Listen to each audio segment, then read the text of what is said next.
Hello student, welcome back again. Today we will deal with some questions of reasoning for CAT examination. Before starting, I want to introduce my name is Yogesh Devda and I have done engineering in electrical department and I have an experience of approximate 3 to 4 years of teaching in reasoning. So let's start with the first question.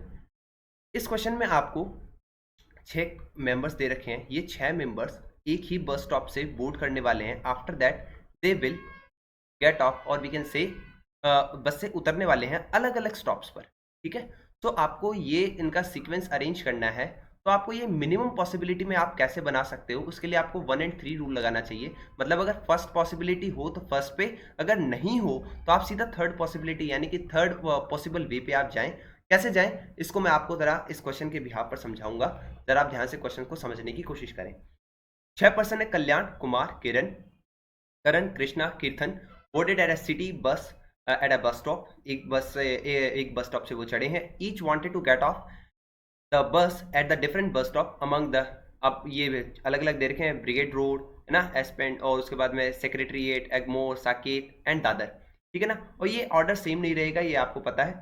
उसके बाद में देखो, the bus travels each of these stops in a specific order, further it is also known as. अब ये कुछ 6 conditions दे रखी है, आपको उनको बड़े ध्यान से नोट डाउन करना है। देखो मैं कैसे कर रहा हूँ, मैं कंडीशन को मर्ज करते हुए चलूंगा। कैसे, देखो, Krishna get off the bus at the stop immediately after which Kumar, Kumar के जस्ट बाद में कौन उतरेगा, कृष्णा उतरेगा, इस बात का ध्यान रखें। Next, Kumar who did not gate of बस एट सेक्रेटरीट, मतलब कुमार जो है सेक्रेटरीट पर नहीं उतरेगा। इसके बाद में वो क्या देगा, द फर्स्ट, ये was not the first person, मतलब ये फर्स्ट पर्सन भी नहीं है, मतलब इससे पहले एटलीस्ट एक पर्सन जरूर होगा। For the entire duration Kiran was in the bus, there were at least 2 people among the 6 along with him, मतलब जब तक वो ट्रेवल कर रहा था तब तक उसके साथ लास्ट तक कम से कम 2 पर्सन थे। मतलब लास्ट से थर्ड प्लेस पर आप कह सकते हो मिनिमम टू मिनिमम कौन आना चाहिए, किरण होनी चाहिए या फिर होना चाहिए। तो एटलीस्ट मैं कह रहा हूं किरण का प्लेस एटलीस्ट बोल रहा हूं, उसके बाद में 2, ये एटलीस्ट है। इससे ज्यादा भी हो सकते हैं, कम भी हो सकते हैं। ठीक है, सॉरी कम नहीं होंगे, ज्यादा ही हो सकते हैं।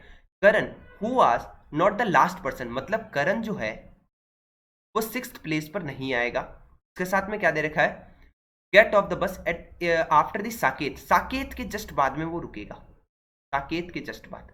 नेक्स्ट बाद में क्या दे रखा, brigade road is the stop immediately after stop which the Kalyan got off, मतलब कल्याण जहां उतरेगा, कल्याण के बाद में कौन आएगा, ब्रिगेड स्टॉप आएगा। अगला क्या दे रखा, Kiran who was not the first among, मतलब ये फर्स्ट नहीं है, इससे भी पहले एटलीस्ट 1 होगा, जरूर होगा। क्या लिखा है, एगमोर, अब ये एगमोर से है, एगमोर में उतरने वाली है। उसके बाद वाइल कृष्णा गॉट ऑफ बस at the before Dadar, Krishna जहां भी उतरेगा उसके बाद में क्या है, दादर होगा।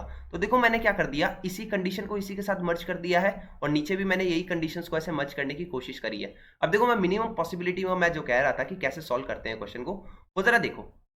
एटलीस्ट और एटलीस्ट अगर मैं कौन सी कंडीशन शुरू करूं, देखो मेरे पास में कहीं और मेरे को कुछ दिख नहीं रहा है। सबसे ज्यादा पॉसिबिलिटी देखो इसी के अंदर, मतलब मेरे को दिख रही है कि जहां से मुझे शुरुआत करनी चाहिए। तो मैं देखो कुमार अगर मैं यहां लेता हूं, कुमार के बाद क्या आना चाहिए, कृष्णा, कृष्णा, और उसके बाद में क्या आना चाहिए, दादर आना चाहिए स्टॉप पर। ठीक है, मैं स्टॉप्स नीचे ले रहा हूं। ठीक है, इसके बाद आप देखो किरण, कम से कम किरण के बाद में 2 बंदे तो होने चाहिए। यहां पर 3 दिख रहे हैं, आप इसके बाद में यहां पर किरण लगा सकते हो, मिनिमम पॉसिबिलिटी ये पॉसिबल है।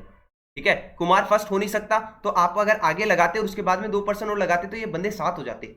इसलिए मैंने आपसे किरण को यहीं से स्टार्ट किया। आप चाहते तो एक शिफ्ट और कर सकते हो, लेकिन मिनिमम पॉसिबिलिटी मैंने कहा ना जहां से शुरुआत करनी चाहिए, मैं वहीं से ले रहा हूं। तो किरण एगमोर से है, एगमोर। अब देखो एटलीस्ट किरण फर्स्ट नहीं है, तो इसके पहले एटलीस्ट एक पर्सन और होगा ही होगा। अब आप गौर करो, ये कंडीशन हो गई। अब ये फर्स्ट पर नहीं है, ये बात भी डिपेंड करती है। ये तो कंप्लीट हो ही गया, कृष्णा दादर हो ही गया, बस ये सेक्रेटरीट नहीं है, इस बात का ध्यान रखना अपने को। किरण एगमोर हो गया, एटलीस्ट हो गया, ये भी कंडीशन भी कंप्लीट हो गई। कल्याण के बाद ब्रिगेड होना चाहिए, साकेत के बाद करण। देखो साकेत यहां आ सकता है और करण, साकेत फिर करण यहां आ सकता है, लेकिन करण देखो किस प्लेस पे पड़ जाएगा फिर, 1 2 3 4 5, और इसके बाद में एक और हो सकता है मैं। ठीक है ना, बात समझ रहे हो मेरी, कि मैं यहाँ पर 1 2 3 4 तो ये पॉसिबल 4 तो है ही, पांचवें पर अगर मैं साकेत यहाँ लिख देता हूँ, साकेत यहाँ लिख देता हूँ और करण यहाँ लिख देता हूँ, तो फिर हमें पता है कि ये जो नेक्स्ट वाला पर्सन आने वाला है वो इसके बाद ही आएगा। लेकिन अगर क्या मैं यहाँ पर रख सकता हूँ कल्याण और ब्रिगेड को साथ में रख पाऊंगा? नहीं रख पाऊंगा, क्योंकि बंदे साथ हो जाएंगे। ठीक है, तो फिर पॉसिबिलिटी क्या बनती है साकेत और करण की? साकेत की करण की पॉसिबिलिटी बनती है यहां। यहां कैसे बनती है? देखो 1 2 3 4 5 और 6, अगर मैं साकेत यहां ले लेता हूं तो करण यहां ले सकता हूं, और कल्याण और ब्रिगेड का भी यहां पर बढ़ रहा है, क्योंकि यहां पर कल्याण और ब्रिगेड का आगे करूंगा तो फिर पर्सन साथ हो जाएंगे, तो मैं यहां पर कल्याण रख दूं। अगर यहां कल्याण रखता हूं तो यहां पर ब्रिगेड हो जाएगा। एक पर्सन बच रहा है शायद कीर्तन नाम से, कीर्तन, और 1 2 बस्टर। अब देखो यहां पर लिखा है सेक्रेटरिएट पे कौन नहीं है? कुमार नहीं है, तो सेक्रेटरिएट कौन हो जाएगा? कृष्णा। और लास्ट एक जो आपका एक बस स्टॉप ई से शायद है कुछ, ये रहा, sorry sorry, this one, this one, esplan, esplanade, esplanade. ठीक है, ये ब्रिगेड। अब चलो कुछ क्वेश्चंस है जो इसके ऊपर बिहाफ, वो क्वेश्चंस अपन लगा लेते हैं। क्या ये सही है? हाँ, एक बार एक ही पॉसिबिलिटी में बन गया तो ऑब्वियसली यहाँ पर कोई भी एरर नहीं है, आप एक बार चेक कर सकते हो। दूसरी पॉसिबिलिटी में आपको हर जगह पर आपको 7% ही देखने को मिलेंगे। चलो पहला क्वेश्चन है, मैं थोड़ा सा जूम इन कर देता हूँ। देखिए, who got off the bus at Dadar? Dadar पे कौन उतरा? कीर्तन। अभी अपन ने देखा लास्ट में, the first person among the 6 got off the बस। Who was the first person? कौन उतरा है? कल्याण। उसके बाद में how many 6% how many of the 6% got off the बस before the stop at secretariat?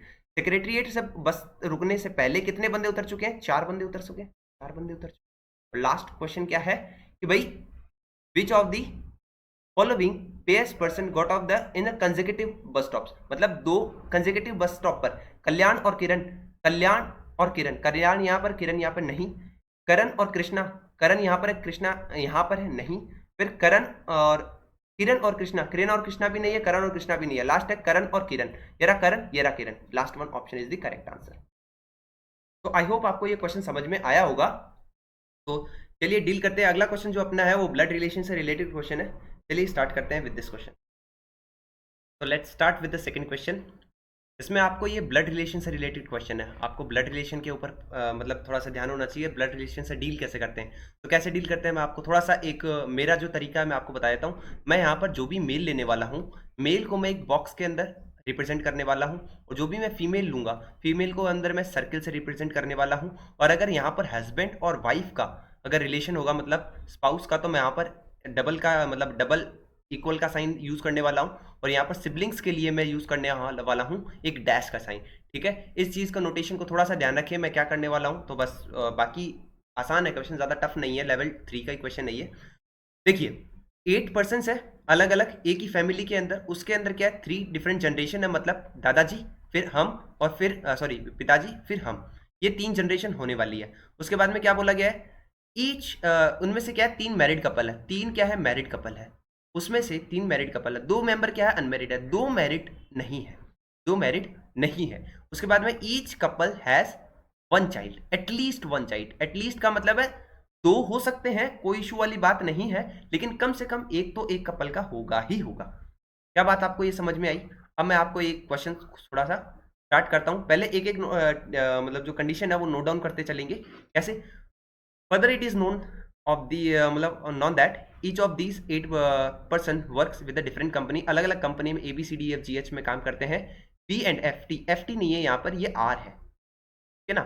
P and R only siblings, मतलब V का भाई या बहन R ही होने वाला है, ये एक ही पॉसिबिलिटी है और कोई नहीं है। मतलब सभी बाकी सारी क्या है सिंगल है, मतलब एक एक ही है, दो को किसी का भी दूसरे का कोई भाई और बहन नहीं है। W R S और U ये सब क्या है एक ही जेंडर के हैं, तो सेम जेंडर के हैं, ये लिखा गया है। इसके बाद में लिखा क्या गया है जरा ध्यान से पढ़ें। W and B are not married couple, मतलब W के साथ में B की शादी नहीं हुई है, ये बात ध्यान रखें। आगे the person who works with A is mother of the person who works with F, मतलब A में जो वर्क करता है, मतलब A वाला फीमेल है ना, A वाला फीमेल है, मदर है ना, क्योंकि और वो जो एफ में काम करता है उसकी mother and F is intern as a female, मतलब एफ भी क्या है, फीमेल है। एफ में जो काम करता है वो क्या है, फीमेल है, ठीक है ना। वी डजंट वर्क विद ई, तो वी जो है वो ई में वर्क नहीं करता है। उसके बाद में लिखा है and his daughter is S, his का मतलब समझ रहे हो क्या होता है, ये क्या है, एक मेल है और इसकी क्या डॉटर है एस। और आपको ये बात पता चलती है, आपको पता है ये सारे के सारे सेम जेंडर के होने वाले हैं, तो ये सारे के सारे क्या है फिर, फीमेल है। क्या ये बात समझ आई? अब आगे चलते हैं, आर वर्क्स विद वी, तो आर जो है वो बी में वर्क करता है। The person who works with G and the one person works with E belongs the same generation, मतलब जी वाला पर्सन और ई वाला पर्सन एक ही प्लेटफॉर्म पर होंगे, या तो पापा पापा मम्मी मम्मी वाले प्लेटफॉर्म पर, या दादा वाले प्लेटफॉर्म पर, या फिर सिबलिंग वाले प्लेटफॉर्म पर। अब मैं आगे आपको समझाऊंगा कि कैसे है क्या है। तो ये है सेम जनरेशन, ये बात समझ आई? आगे क्या लिखा हुआ है, the person who works with G is a female, G के साथ जो वर्क करता है वो फीमेल है, एंड ई के साथ जो वर्क करता है वो मेल है। ये बात समझ आई? The person who works with C is a maternal grandfather, grandfather है तो ग्रैंडफादर के लिए बॉक्स बनाया, वो सी के साथ वर्क कर रहा है, और वो मैटरनल ग्रैंडफादर का मतलब है उसकी मम्मी, और उसका बच्चा कौन है, क्यू, और वो किस में वर्क कर रहा है, डी में। और फिर लास्ट में कंडीशन दे रखी है टी वर्क्स विद एच। ये कुछ कंडीशंस है, मैंने नोट डाउन कर ली है। अब मैं आपको इसके साथ में डील करना सिखाता हूँ कि कैसे होगी। पहले उससे इस क्वेश्चन को करने से पहले आप थोड़ी सी बेसिक समझें कि ये कैसे होगा। इसमें देखो दो कंडीशंस बन सकती है। फर्स्ट कंडीशन क्या है, फर्स्ट कंडीशन ये है कि मैं सिबलिंग्स को कैसे सेट करूं, एटलीस्ट एक उसके अंदर से वो होना चाहिए ना, मेल और फीमेल के अंदर, और फिर उन दोनों में से सिबलिंग होनी चाहिए, फिर उनके बच्चे होने चाहिए। कैसे, आप गौर करो, आर क्या है, आप कहोगे फीमेल है सर। वी क्या है, आप कहोगे मेल है सर। तो वी और आर दोनों मेल और फीमेल, मतलब ये भाई बहन होने वाले हैं दोनों सिबलिंग के अंदर। हाँ, तो अब देखो गौर करें, या तो मैं ये करूं कि दादाजी वाली जो ग्रैंडफादर वाली जनरेशन है उनके अंदर एक सिबलिंग बना दूं, उनके एक एक चाइल्ड हो जाएगा, उनमें से एक का आगे जाके सन या डॉटर होने वाला है। क्योंकि क्योंकि यहां पर देखो एक दो तीन, तीनों हो गए ना, एक दो और तीन मैरिड कपल पूरे हो गए, और तीनों के एक एक बच्चे हो गए, मतलब ये सिंगल रहने वाला है। आप कहोगे हाँ, ये भी सिंगल रहने वाला है, आप कहोगे हाँ। तो ये तो पहली पॉसिबिलिटी है। दूसरी पॉसिबिलिटी क्या है कि मैं जनरेशन में दादा दादी वाले को तो एक ले लूं, फिर मम्मी पापा यानी कि फादर और मदर वाले के अंदर ये दोनों पर्सन को एक दस क्या कर दूं, सिबलिंग कर दूं, और इनके स्पाउस डाल दूं, और फिर यहां से एक एक इनका जो चाइल्ड होगा ये भी सिंगल सिंगल रह जाएंगे। समझ पा रहे हो? तो इनके भी दो बच्चे तो ये रहे, और एक एक बच्चे यहां पर हो जाएंगे, एक बच्चा हो जाएगा सॉरी यहां पर, है ना? समझ पा रहे हो यहां पर? तो कैसे आप रिलेट कर पा रहे हो इस चीज को? तो तीन ग्रुप, उनके तीनों के एक एक बच्चे हो गए, सब कंप्लीट है सारा काम। तो ये दो कंडीशन है, मैं कंडीशन नंबर एक के साथ चलूंगा। अगर कंडीशन एक मेरी फॉल्स हो जाती है तो मैं कंडीशन दो के साथ जाऊंगा। ठीक है, अब देखो कैसे होगा, मैं कैसे स्टार्ट करूंगा। मैं स्टार्ट करूंगा कि भाई एक फीमेल और एक मेल का एक कपल बनता है, और मुझे पता है कि मैं फर्स्ट जो रिलेशन है वो ग्रैंडफादर वाली चेन के अंदर ही मैं सिबलिंग डाल रहा हूं, तो यहां पर मेल होना चाहिए और फिर इसके ऊपर एक फीमेल होनी चाहिए। ठीक है, और यहां पर वीर आएगा कि नहीं आएगा, आप कहोगे सर आएगा। यहां आर आएगा और आर बी में वर्क कर रहा है। ठीक है, वी की बेटी कौन है, आप कहोगे एस है सर। जब वी की बेटी एस है और एस, अब यहां पर गौर करने वाली बात है कि कैसे चलेगी आगे की चेन। अब देखो दो पॉसिबिलिटी है यहां पर, कि यहां पर आप एक सन या डॉटर ऑल ले लो और उसके साथ में एक कंडीशन बिठाओ। कैसे, अब जरा ध्यान से समझो। यहां पर एक कंडीशन दे रखी है, जो वर्क ए में कर रहा है उसकी बेटी एफ में काम कर रही है, जो वर्क ए में कर रहा है उसकी बेटी एफ में काम कर रही है, तो क्या ये कंडीशन यहां पर ट्रू होगी? आप कहोगे नहीं। तो ये कंडीशन सिर्फ यही ट्रू दिख रही है कि ए में जो वर्क कर रही है उसकी बेटी एफ में काम। ठीक है, और आपको एक बात और पता है कि एक ही जनरेशन लेंथ चलने वाली है, दूसरी वाली तो ये सिंगल रहने वाला है, यहां जो भी पर्सन आएगा वो सिंगल रहेगा। तो मुझे पता चल गया कि यहां पर ये जो कंडीशन है ना, सी जो काम कर रहा है उसकी बेटी का बेटा या बेटी जो भी है वो डी में वर्क करेगा, तो यहां पर क्यू जो होगा वो डी में वर्क कर रहा होगा या कर रही होगी, और उसका ये फादर ग्रैंडफादर ये सी में वर्क कर रहा है। आपको के हिसाब सही है। अब देखो आप इतनी बात गौर करो, 8% में से 4 फीमेल हो गई, तो बाकी बचे 4 क्या होंगे, मेल होंगे। तो ये क्यू क्या हुआ फिर, आप कहोगे मेल है साहब। ठीक है, अब आप गौर करो, एक मेल ये रहा, अब ये ऑब्वियसली ये इसका सन है, तो ऑब्वियसली यहां पर एक मेल और आने वाला है।